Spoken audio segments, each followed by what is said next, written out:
On Monday night at around 9 in Massachusetts, Jimmy Garoppolo took a call on his cell from a California area code. The news of his trade from New England to San Francisco broke earlier in the evening. On the phone was 49ers GM John Lynch, who welcomed him to the team. Lynch wasn't sure exactly how Garoppolo would react, moving from a two-time Super Bowl winner in his 4 NFL seasons in New England to the '08 Niners. Garoppolo took it okay. Better than okay, actually. You have no idea how excited I am, Garoppolo told Lynch. When can I come out? In just a few hours, in fact. The Niners sent a plane to fetch him Tuesday morning, and he was meeting the press and his new organization late Tuesday afternoon, beaming in his red 49ers polo. Lynch recalled the opening conversation Tuesday night over the phone from the Niners' Santa Clara offices. He didn't have much time to reflect on the shock of the previous 24 hours. He was busy restocking an injury-ravaged roster. But make no mistake about it, the Niners were shocked this happened.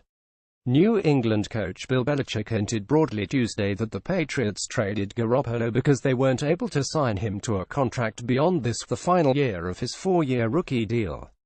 That still leaves questions and answers regarding the most stunning trade of the season. The Niners and not the Browns, the team many around the league felt would give more for Garoppolo. This deal apparently came together very fast, and without any leaks over the weekend or through the day Monday. Cleveland coach Hugh Jackson loves Garoppolo. It's uncertain if there was any contact between New England and Cleveland Monday before New England made the trade with San Francisco. The Browns were led to believe in the offseason that the Patriots would not deal Garoppolo under any circumstances. Could Belichick have been doing Garoppolo a solid in not sending him to this quicksand franchise, a team where dreams go to die, a team with a 123 record in the last 14 months? Does Belichick still have hard feelings deep down against that franchise that fired him in 1995? Could Belichick have been thinking ahead, not wanting to send Garoppolo to Cleveland, then watch Garoppolo mentor Josh McDaniels get the Browns head coaching job in the next year or two and possibly eventually become a formidable rival? That last one's far-fetched. Whatever the reason, the Niners were the beneficiaries of the offer. Lynch said it took him and coach Kyle Shanahan about 10 minutes to decide to pull the trigger. Why did the Niners do this now instead of waiting for the offseason to try to pry Shanahan favorite Kirk Cousins from Washington? This was the proverbial bird in the hand, said Lynch, who wouldn't refer to any other options specifically. The Niners had no idea what Washington would do with Cousins because no one knows what Washington will do with Cousins, due to be a free agent for the third straight offseason in 2018. Plus, Shanahan likes Garoppolo a lot too. He has an excellent release of the ball, and accurate downfield, and stuff. In a growing offense, those attributes are vital. When will he play? Garoppolo was meeting separately Tuesday night with quarterbacks coach Rich Scangarello and then Shanahan to take a crash course in the Niner playbook. Complicating his transition will be the difference in verbiage. In many cases, traded players could go from old team to new and recognize some play calls. Not here. San Francisco's offensive line is missing both tackles and is totally beat up, which doesn't help. The 49 Rupees play Arizona and the Giants, then have the bye, and then play Seattle. Smart money is on Garoppolo having 3 weeks in this lost 49er season to learn, and then play Seattle after the bye. The Patriots go counter to their organizational philosophy at quarterback. I simply can't understand why New England coach Bill Belichick did this now, trading a highly trusted backup and leaving the team with no credible backup plan when the only other quarterback on the roster is 40. Tom Brady is an incredibly healthy and fit 40, but 40. Belichick dealt Garoppolo for a high second-round pick. If the Pats kept him for the next 3 months as Brady insurance, they'd have gotten a third-round compensatory draft pick in 2019. That is worth denuding new depth. The quarterback behind Brady. Granted, Brady's incredibly durable and not likely to be hurt. But if he does go down, New England's season is done. With Garoppolo, they'd still be afloat. Odd decision, too, considering this. Belichick quote ESPN Boston's Mike Reese unearthed Tuesday, from May 2014, just after New England draft Garoppolo late in the second round. I think organizationally, I don't think we would put together a team the way Indianapolis did it when they lost Peyton Manning and they'd go 0-16, 115 or whatever it was, actually 214, Belichick said. I don't think that's really what we're looking for. We want to be competitive even if something happens to a player at any position. I think depth is always important. You never know when you're going to need it. I don't think we'd be happy going 115 if we had an injury at one position. But other people have different philosophies. This move is a total about-face to that philosophy. Lynch was philosophical about this nightmare season.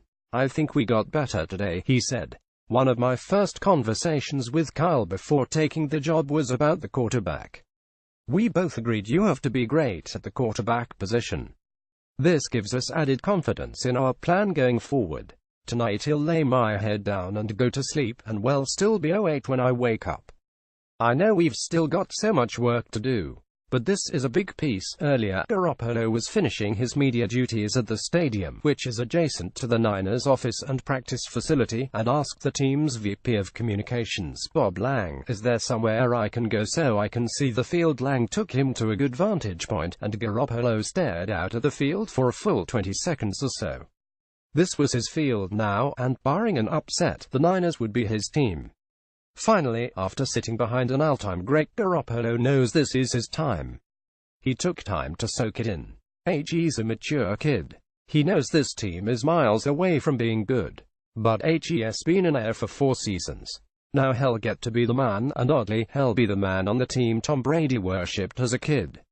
Heck of a story. And now for your email. Much discussion about Sports Illustrated's Football's Greatest Book 1 referenced Monday, including the debate on the top quarterbacks list, which including Brett Favre 8 and Bart Starr 10, but not the current Packers quarterback Aaron Rodgers. Your feedback on the topic: J. Favre out of the top 10. Much as I love Brett Favre for what he did for the Packers, I have a hard time putting a guy in the top 10 who holds the record for most interceptions. Yes, he was also up there on touchdowns, but yeah, not a top 10 QB. Rodgers' body of work isn't complete yet, but I feel like he will be top 10 when it is over.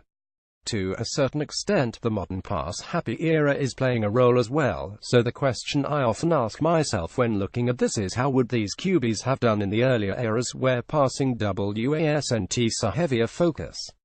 I think, truthfully, most modern QBs would have eaten some of that alive. Certainly Rodgers' running ability would have worked in the wishbone and other old systems. Well, okay. That's who Favre was. He won a boatload of games, and won Super Bowl, playing that way. He was there every Sunday for 17 years in a row, a claim no quarterback in NFL history can come close to matching. And there's this career touchdown-to-interception differential: Favre plus 172, John Elway plus 74. In my opinion, somewhere, Favre is absolutely, categorically, a top 10 quarterback of all time. Brady school at number 1. Tom Brady leapfrogs John Unitas and Joe Montana. Good with me. Arguably, it could have happened last year. The 5 rings say a lot, the 5th as loud as the rest of them put together, and the future may hold more. I saw Unitas and Montana play on television. True, as a child, I knew less about football than I know now, which is not much. But I well remember the excitement of Unitas, a godlike being dropping back to pass. Admiring him while growing up in the heart of Wisconsin defines alienation. He made Bart Starr look like the guy behind the hardware counter at F.W. Woolworth's. Montana simply otherworldly. Brady doesn't quite have the sparkle, but he's got the rings, and he fought for them. Duke San Diego. A superb summary. Duke. Very smart. So much about the top quarterbacks of all time, or the top anything of anything, is subjective. I wouldn't expect a 49er lover to agree that anyone is better than Jolton Joe. But you seem to be a good gauge, with no prejudice here. I think you're spot on. Why is Manning behind Brady? I saw the top 10 list that had Brady as the best quarterback of all time and Peyton Manning as number 3, and I asked the same question I've always asked, and have never gotten a satisfactory answer for: how can anyone say Tom Brady is better than Peyton Manning? Tom Brady was injured and out for the year, and the Patriots still managed to go 115 with Matt Castle, who did nothing after he left New England. Peyton Manning went out for the year and his team went from playoff caliber to worst team in the league overnight. He should have been the MVP that season.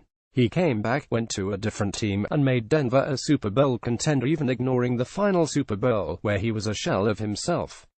I can't imagine what he would have done if he had an owner, a coach, and support around him. I think we overvalue Super Bowls, and not just because I'm an Eagles fan who is bitter about Donovan McNabb not getting the credit or recognition he deserves for how good he was when he was throwing to Todd Pinkston and James Thrash. If you take away the Super Bowls, I can't see a reason for Tom Brady being better than Peyton. He's certainly isn't more valuable to his team. Jeremiah, my gosh, Jeremiah, if you take away the Super Bowls, that's like saying it'd be an incredible sports writer if I actually worked in sports media. You write like Brady was along for the ride for the past 17 seasons as the Patriots somehow managed to win 5 Super Bowls. Brady, in his 4th Super Bowl victory, drove New England the length of the field twice in the 4th quarter against the number 1 defense in football. In his 5th Super Bowl victory, trailing by 25 points, he led the Patriots on scoring drives of 75, 72, 25, 91 and 75 yards in the last 25 minutes of the game to score on every series and win. I have great regard for Manning, but I would not put him above Brady on an all-time quarterback list. Jake, thanks for reading. My son, who's just turned 9, bought Football's Greatest with a gift card he received for his birthday. It's his favorite book and he reads it constantly. He loves it so much and has learned so much from it that he has used it to create his own all-time greatest offense with a depth chart, and is working on his own all-time greatest offense. His name is Jacob, he goes by Jake, and, while it's a longer story, he is named after Jake Gyllenhaal. Keep up the good work, Brian B. Brian. Please thank Jake for me, and I will pass along the praise to the producers of this book. GOODELLS extension. Peter, I completely disagree with your statement regarding Goodell's extension. It's going to be hard in an era of huge NFL wealth to slash his compensation, particularly when the contract extension is going to cover the next labor negotiations, which could be hugely rancorous. He is worth only what the owners choose to pay him. Goodell could not make 1/10 of his current salary in any other job. He has grown revenue, but how much of that growth is attributable to him directly? Goodell is like a running back who leads the league in rushing, but is paid $20 million per year. You can get near that production for far less. To further the analogy, he is a RB who can't catch discipline issues and can't pass protect players in them. If he played for Belichick, he would be an easy cut. I can't believe him saying this, but I agree with Jerry Jones. Joe. You're not alone, Joe. And I'm on record as saying Goodell's compensation is way over the top. Having said that, if Goodell has been paid at that level for much of the past 11 years and certainly in excess of $30 million annually at least over the past 5, with the crucial CBA talks on the way, I would ask how you could slash his salary, say, in half right now. I do believe it would not be unfair to offer Goodell a certain number, with a huge incentive payment if the league misses no games between the end of this CBA and the beginning of the next one. Jerry Jones is hugely selfish and is the ultimate self-interest owner. He doesn't give a damn about Goodell's contract to the NFL except that Goodell has dared to suspend his guy. If that hadn't occurred, none of this would be taking place. As for Goodell, he has done the owner's bidding and now they are turning on him. Hey, I don't like some of the NFL investigative stuff and this protect the shield nonsense, and certainly the player safety issue is huge, although Goodell is the least likely commissioner who should be hung out to dry on this.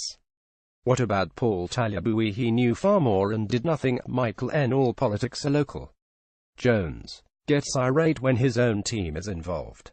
That's the way of the world, Michael. On Zach Miller's NONTD, Cali, think you're going to have to add worst replay call to your weekly awards section. In the Bears-Saints game, Zach Miller caught what was called a TD on the field but was overturned in the booth. The announcers and Fox analyst Dean Blandino were surprised. No official explanation was given. If they are saying he didn't complete the catch, I want to know how long he has to hold it. He went to the ground, rolled over, then intentionally released the ball because of the pain from his knee exploding. This new officiating guy in New York, Al Riveron, needs to go. I'd love your thoughts, Dave K. Albuquerque, NM. I watched that play several times, link here, with warning it's gruesome, and I agree that there was not overwhelming evidence to change it. I thought it should have stayed a touchdown. NFL owners' anthem hypocrisy when the owners, like Jerry Jones, Dan Snyder, and Bob McNair, require that all concession stands in the stadiums be closed during for 5 minutes before kick-off when the anthem's played, then he'll take them seriously. Especially Jones, who thought so much of the anthem that he sat it out with Liz Taylor and never apologized. P.S. You've been on fire this season. Keep it up, Mark G. Thanks a lot, Mark. Nice of you to say. What a great idea about the anthem and the concession stands. I support it unwaveringly, and with my hand over my heart. Great idea. Jimmy G. Trade. The analytic-driven front office of the Cleveland Browns is quickly burning through any remaining patience or goodwill from the Browns faithful. It is almost impossible to wrap your head around the failure to acquire Jimmy Garoppolo. The fact he was available for a second-round pick simply shows Sashi Brown and company didn't do the homework. They absolutely could have offered a better package of picks. Of course, the more terrifying proposition is they did their due diligence and balked at the price. Since you were keeping track in your column this week, here is the full quarterback scorecard for this regime. 2016 sign Robert Griffin III. Pass on Carson Wentz. Dak Prescott. Draft Cody Kessler. Pick up Kevin Hogan after he is cut by the Chiefs. 2017 cut IGII.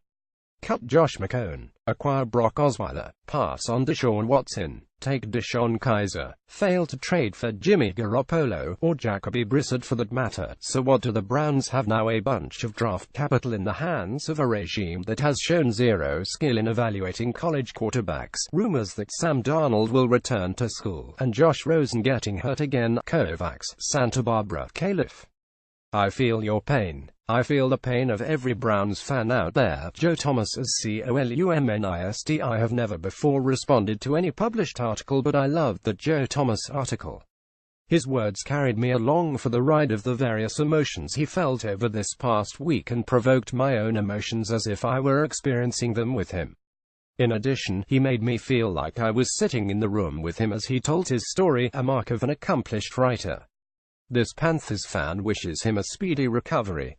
He represents why us fans became so passionate about the game. Scott C. Charlotte. I will pass this along to Joe. I agree, his first column for us was tremendous. Looking forward to more. Perspective of the week. Joe Thomas is correct. The Browns will go on without him. Football will go on without him. Life will go on without him. He is not important. You are not important. I'm not important. The Earth is a speck in the universe, and is unimportant. But when I get home from my unimportant job tonight, my daughter will look up at me and ask for a hug. Maybe I'm important after all. And so are you. And so is Joe. Guy, Tucson, Arizona. Guy, you were the best. Thanks. We have a newsletter, you can subscribe, and it's free. Get the Morning Huddle delivered to your inbox first thing each weekday by going here and checking the MMQB newsletter box. Start your day with the best of the NFL from the MMQB. Question, a comment, story idea, email us at talkback@thememqb.com.